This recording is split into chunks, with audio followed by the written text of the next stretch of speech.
So the very first thing that stops people or hinders people from getting the jobs of their dreams is imposter syndrome.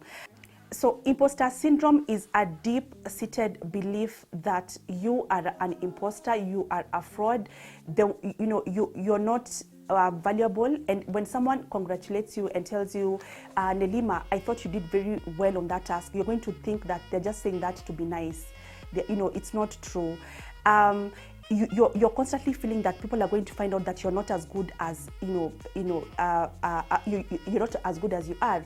And one of the telltale signs that you suffer from imposter syndrome is every time someone compliments you or every time someone tells you something about your job, you get a certain uncomfortable feeling in your stomach, like they're lying, they're not saying the truth. In fact, it's very difficult for you to say, oh, thank you, I put a lot of effort in that work, I'm so happy that you recognize. I don't know if you've met people who, when you congratulate them or tell them something, they're like, ay, you too, no, like, acha, like usiseme, like that, So, and it's usually high performers, people who scored A's and they're high performers.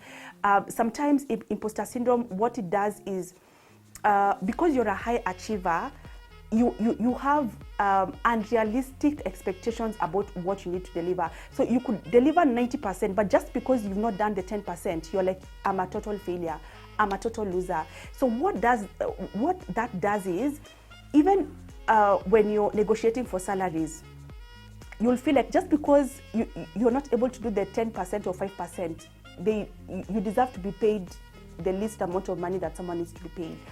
It's like, because I've been on the other side of interviews for quite some time, when an interviewee walks in the door and the way they speak and how they negotiate their salaries, I can tell outrightly who is suffering from imposter syndrome.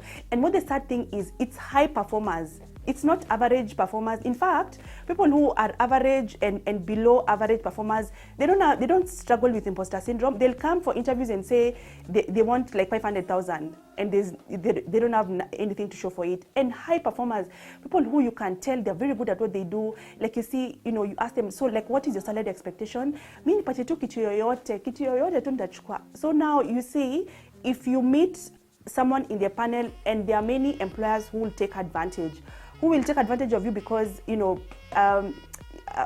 normally call it the first class dishonor, whereby there are so many people working around with first class honors and second class honors with no jobs. So they'll see you and you're a high performer, and they're going to take you and they're going to pay you like like what you're not, what your value is not, because then how you pay someone with a first class honors surely is not the same way that you'd pay someone who, like someone who does not have this first class honors. There are actually jobs that are going to reward you for those, for those high grades. There are certain opportunities that you can only get in with those high grades because the first test is going to be an aptitude test. So it means that if you have a first class honors or you scored A's in high school, your chances of getting into this, like graduate trainee programs are higher than someone else. But then I think it's just like lack of information. So you'll find that there are people who have very good grades, but they're not privy to these jobs, or then they go and they have imposter syndrome, so they end up being underpaid, and it's such a disgrace.